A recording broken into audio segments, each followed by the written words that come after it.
So hello guys, once again we are back after so many days. That is maybe after 10 to 15 days. I was having some problem, for that reason I couldn't upload my video. But from now onwards we are going to upload our video regularly.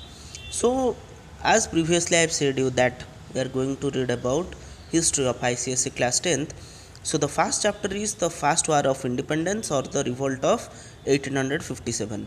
Remember, this chapter comes under the course that is the Indian National Movement of 1857 to 1917. Okay, so the First War of Independence is otherwise called as the Revolt of 1857.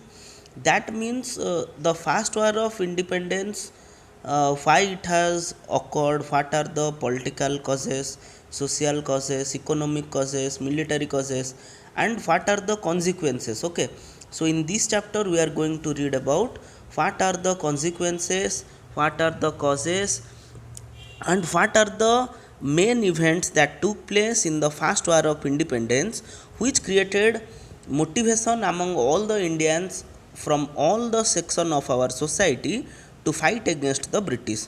Okay, so remember, in the mid 18th century, the British started conquering India. From the mid 18th century, British started conquering India, and after passing some hard years, some part of the country couldn't see the revolt against the British. Remember, the British came to India in search for trade purpose. Okay, for buying and selling of things, but actually they found India a golden land to stay here, so they stayed in India. Okay, so this in this case the Indians did not find it suitable for them, and all the all sort of things the British did to the Indians were very harmful, as well as very, they were treating the Indians very cruelly. So the people of India took an oath to stand against the British, and this war, where the Indians gathered and thought to fight against the British, is called as the First War of Independence. Remember, war-like situation has occurred on that phase, so this is called as First War of Independence, because they took oath that they are going to send the British to their own respective land. Okay, so remember, in this First War of Independence, millions of peasants, that means millions of farmers, artisans, and soldiers participated. Okay, so remember, all the people from all section of the society, that is farmers, artisans, and soldiers, participated in the First War of Independence. And this participation of Indians in the First War of Independence shook the British government to its very foundation. Remember, while we are creating a house, while we are building a house, first we have to make our pillar and make the foundation strong. But when the Indians togetherly proved or decided to fight against the British, this shook their foundation. Okay, British government's foundation was destroyed. Not destroyed, but it was very harmful. They saw it as a harm to them. So all the Indians stood together to fight against the British. This First War of Independence or the Indian National Movement is otherwise called as the Indian Rebellion of 1857, where millions of farmers, soldiers, and all the section of the society, mainly lower section of the society, were very ill treated by the British. So they decided to fight against the British Unjust Policy Act, and hence they put their hands together to fight against the British government. Remember, the first 100 years of British rule in India, that is from 1757 to 1857, were marked by conquest and rapid expansion of the dominion in India. So remember, during 1757 to 1857, when the British landed in India, during this 100 year, they have totally expanded their territory or their domination in Indian domicile. So If a foreigner comes to our country and says that it is my own land, so we cannot tolerate. Like that, the people of India decided that they are going to do a rebellion against the British, or they declare a small war or war like situation against the British. The combined effect of British policies like expansion policy of land, economic exploitation, and administrative changes affected all the segments of the Indian society. So remember, the British policy of expansion did not encourage the Indians. So the British slowly took land from the lower section of the society of the people and tried to domicile against them, or they tried to expand their dominion in India. For that reason, they all the Indians stood up together and fought against the British. Okay, and also the ruling classes of Indian society were deprived of the land rights. Okay, they were disposed and deprived of their powers and land rights. All the farmers lost their livelihood and lost their land. If a farmer lost their land, they will not get proper amount of time to make their farming activities. Okay, or the land were taken by the British, or the British were asked the Indian farmers to pay more taxes for using the lands. So the middle class and upper class Indian society were annoyed because of the exclusion from well paid higher post in administration. The Indian people also did not get higher post in administrative jobs, so they fought against the British. Okay, so now we are going to see what are the causes of the war, or what are the causes of the first war of independence, that is of 1857. So first is your political causes, next your religious causes, third one is your social causes, fourth one is your military cause, fifth one is your economic cause. So from the political cause, we are going to read about the policy of expansion of the British. Okay, the policy of expansion of British, subsidiary alliance, using doctrine of lapse, and disrespect shown to Indian rulers. So in political cause, we are going to read about subsidiary alliance, doctrine of lapse, policy of expansion, disrespect shown to Indian rulers. Okay, so in religious cause, we are going to read about the interference of British with social customs of the people of India. Okay, next is your apprehensions about modern innovation. Then is your taxing of religious places in India. Then is your activities of missionaries, that is of Christian associations of the British or foreign rule. Okay, then is your fears regarding Western education among the Indians. Next is your loss of property to religious disabilities, or Religious Disability Act of 1857. So the main political cause is the doctrine of lapse. Okay, so doctrine of lapse means what? We are going to read more about doctrine of lapse that comes under the political cause. So according to doctrine of lapse, if an Indian ruler died without a male heir to kingdom or a male son in his kingdom, the kingdom would be lapsed. That means it would come under the company's territory in India. So remember, according to doctrine of lapse says that if a Indian soldier, okay, if an Indian soldier, ruler, or the Indian king died without a male son, or he or she doesn't have a male son, then his company or his kingdom would come under the company's rule. Okay, next is your social cause. Social cause means what? The Indians were treated inferior race. The Indians were not well treated by the British rulers. They were treated inferiorly. That means the British, after coming to India, they said that after conquering India, they said that India is our land and treated inferiorly to the people of India. The British and Indians were not socially equal. The British didn't treat the Indian socially equal. Okay. The British considered themselves as superior race. The British considered themselves as superior race and thought it was their duty to take India away from slavery. So they thought that they were superior to the Indians and they ill treated the Indian farmers, soldiers and all sort of peoples. Next is your spread of British culture. So spread of British culture means what? The teaching of Western education facilities, okay, economic decline of peasantry, growing unemployment, poverty and famines, General Service Enlistment Act.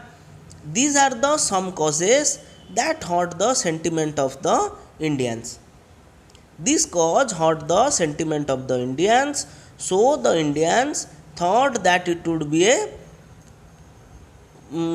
incoming danger towards them, so they fought against the British. Next is your religious causes. In religious causes, what are the things come under religious causes? The first one is your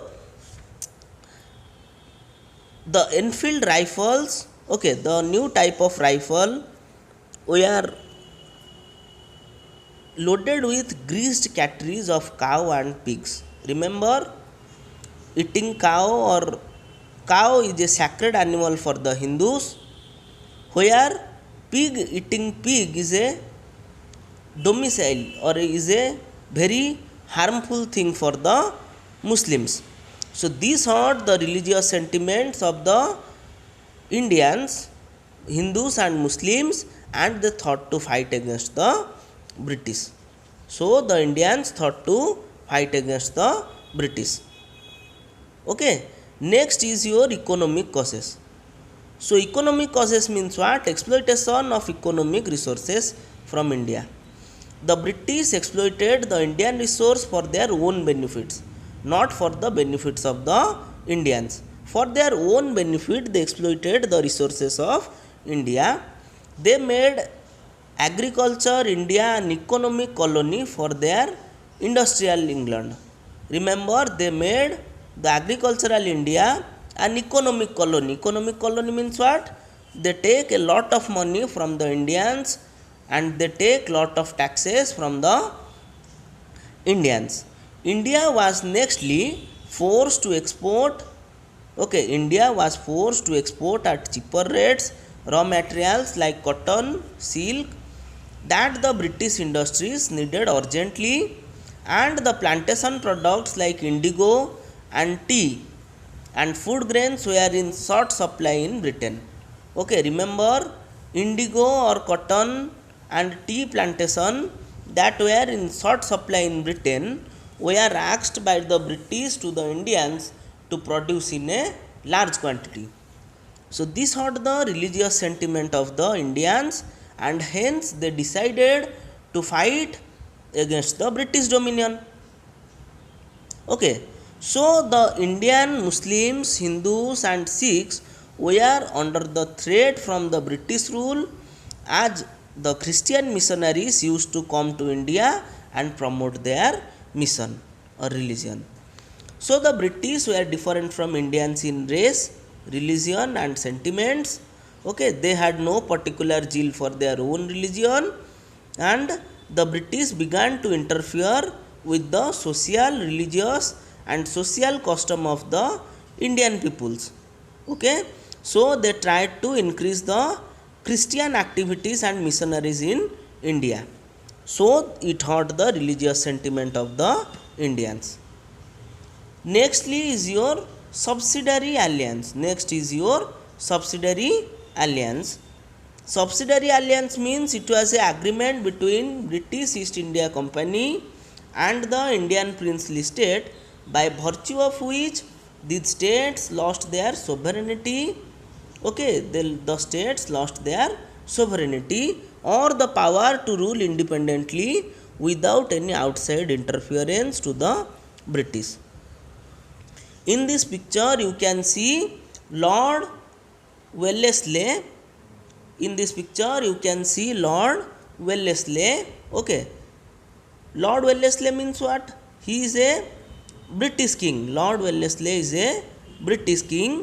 He ill-treated the Indian peoples. Lord Wesley treated the Indian people very badly. The Indian people were treated badly by Lord Wesley, and hence they revolted against him. Okay, and decided to make him out of India. So in the next picture you can see Lord Dalhousie. Okay, you can see Lord Dalhousie. Lord Dalhousie was the first person to introduce doctrine of lapse in India. So he was the first Governor General of India and annexed many states by using doctrine of lapse. So in this picture you can clearly see the diagram of or the picture of Lord Dalhousie, who first introduced doctrine of lapse in India. According to this doctrine, or according to doctrine of lapse, if an Indian ruler died without a male son in his kingdom, then his kingdom would be lapsed. Then his kingdom would be lapsed, or would come under the British rule, or would come under the British territory in India. Okay, so when the ruler of Jhansi died, he had no living natural heir. Okay, so her wife Rani was adopted a pension and adopted a son, Anand Rao, but he was not recognized as a lawful successor to the throne. So the companies or the states that come under the doctrine of lapse introduced by Lord Dalhousie were Udaipur, Nagpur, Satara and Jaithpur. Remember, the states that come under doctrine of lapse is Udaipur, Satara, Jaipur, Sambalpur, Nagpur, etc. Okay, so in the picture you can clearly see all about doctrine of lapse. Ancient Indian tradition of adopting a male child from extended royal family in case the king was childless. Okay, you cannot adopt a male child. The policy of lapse was based on difference in principle between the right to inherit property and right to govern them. Alliance king would without heir could not adopt as heir as his successors. Annexed states were monitored by chief commissioners with introduction centralized, non-central, non-regulation system for modern centralized state. So Lord Dalhousie annexed the Oudh. Okay, Oudh is a Indian state, and Lord Dalhousie annexed the Oudh. He justified that the people of Oudh had to pay higher land revenue and additional taxes on food, house and ferries. Okay, the British confiscated the estates of talukdars or jamindars and became the opponents of British rule. So also they shown disrespect, the British personnel shown disrespect to Indian king Bahadur Shah Jafar. In this picture you can see on the left side she is Jinnat Mahal, and on the right side you can see Bahadur Shah Jafar. Remember, Bahadur Shah Jafar was a Mughal ruler, was under the protection of the company and received a pension from the British. The name of Mughal king was removed from the coins minted by the company. Okay, the name of the Mughal king or Bahadur Shah Jafar was removed from the coins minted by the company. In 1894, Lord Dalhousie announced that successors of Bahadur Shah Jafar wouldn't be permitted to use Red Fort as their palace. They cannot use Red Fort as their palace. So they require to shift to Qutub Minar. So the personnel or the successors of Bahadur Shah Jafar were asked by the Britishers or by Lord Dalhousie to shift to a place near Qutub Mahal.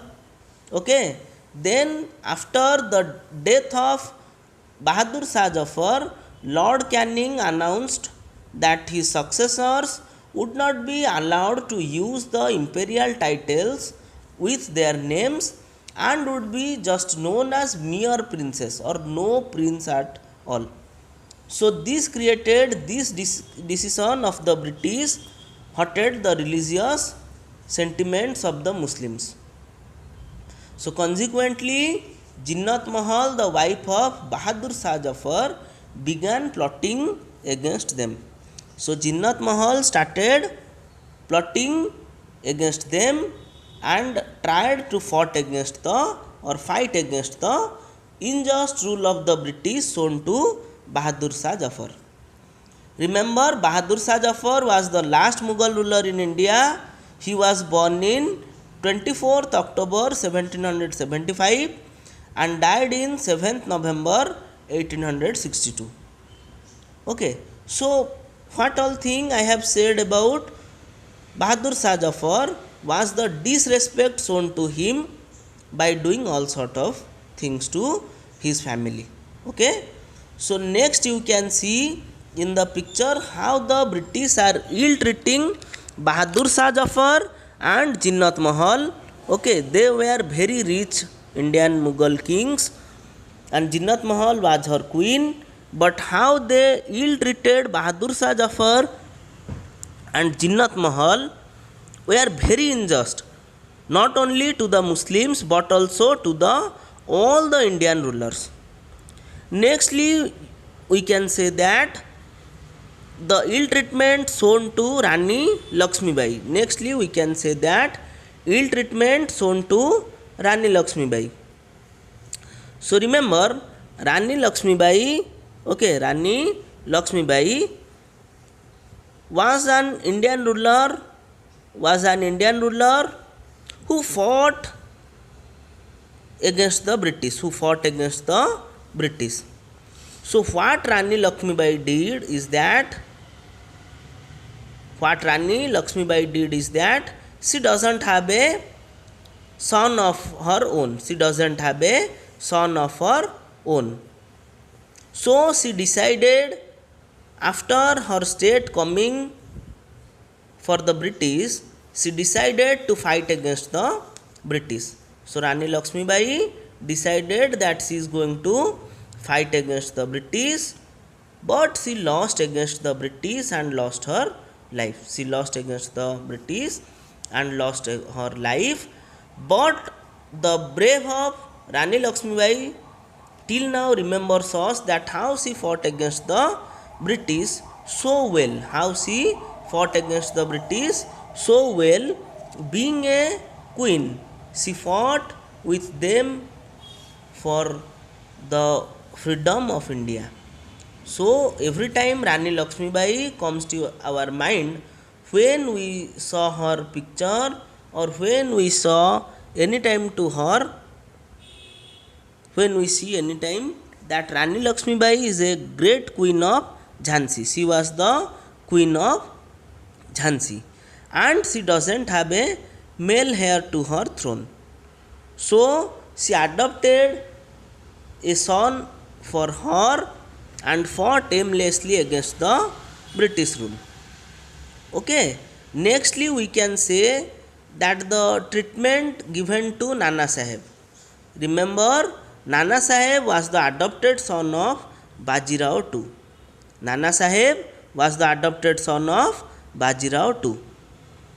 And he was the last Peshwa. Remember, he was the last Peshwa, but the British refused to grant Nana Saheb the pension they were paying to Bajirao II. The British refused to pay the grant to Nana Saheb, they were paying to Bajirao too. Nana Saheb was also forced to live at Kanpur, far away from his family, as his family sit at Pune. Okay, so this resented in the Maratha region. Nana Saheb inherited, this is the picture of Nana Saheb. This inherited wealth from the, so Nana Saheb inherited wealth from the former Peshwa, which he utilized in sending emissaries or soldiers to different parts of the country for generating awareness among the Indians about the unjust policies and activities of the British. Nana Sahib also travelled between Delhi and Lucknow to gather support for the movement. Remember, Nana Sahib himself had travelled to different Indian states, that is from between Delhi to Lucknow, to gather support for the movement.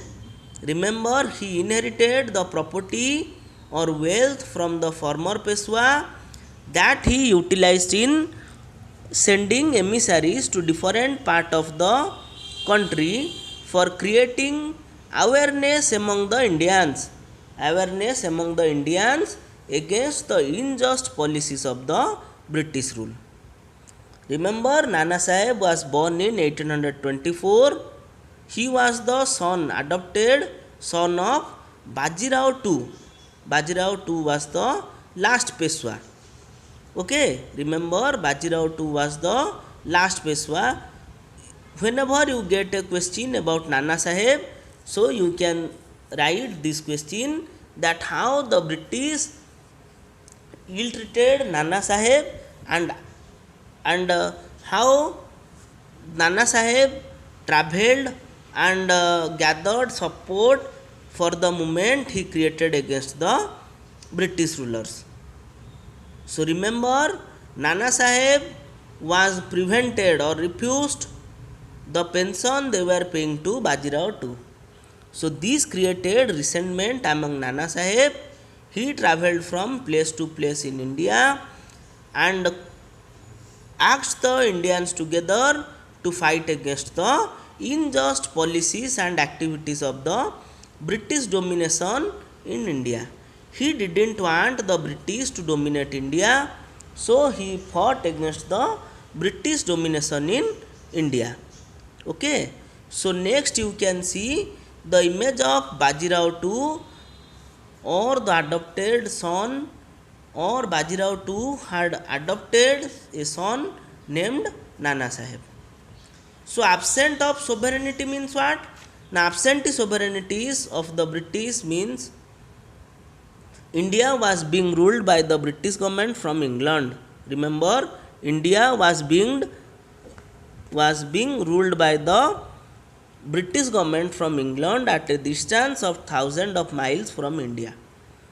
This hurt the sentiments of the Indians. The earlier rulers like Mughals who had conquered India had in course of time settled in India. The Mughal rulers have settled in India. The revenues they collected from the Indians were spent in India only, but the British spent that money for the development of England, not for the Indians. But in case of British or Britain, the Indians felt they were being ruled from England, and India's wealth, that is drained to England and is not used for the welfare of the people of India.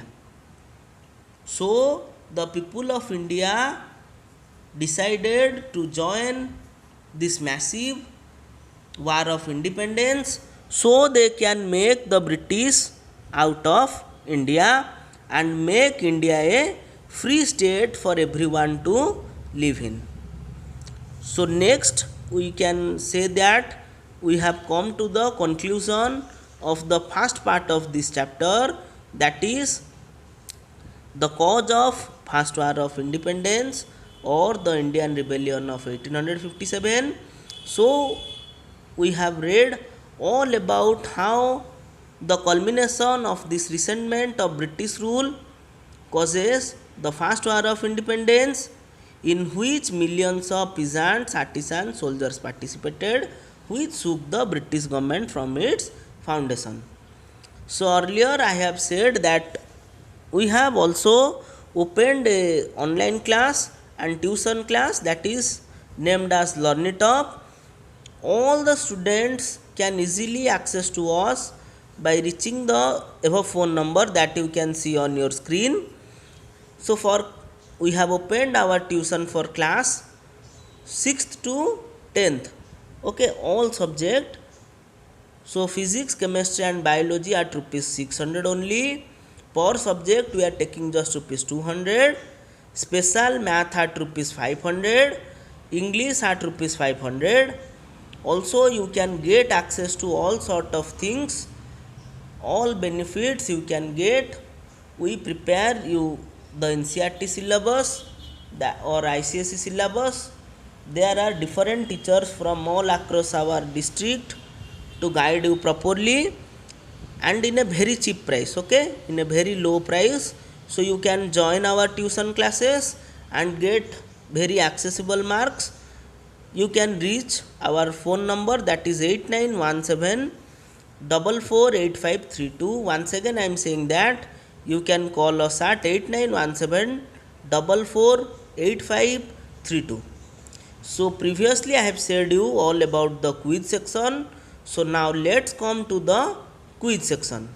So the question for today is that who is the current third richest person of the world? Once again I am saying, who is the current third richest person of the world? Options you can see: Mark Zuckerberg, B. Warren Buffett, C. Elon Musk, and D. Jeff Bezos. So answer within 10 minutes. Win up to rupees 100 every day. Watch our full video. Answer a simple question within 10 minutes of the upload of the video. Comment the right answer first. Win rupees 100 Paytm or PhonePe or any of your payment apps. So the first person with correct answer after the 10 minutes of upload of video will win the prize. So subscribe, learn it.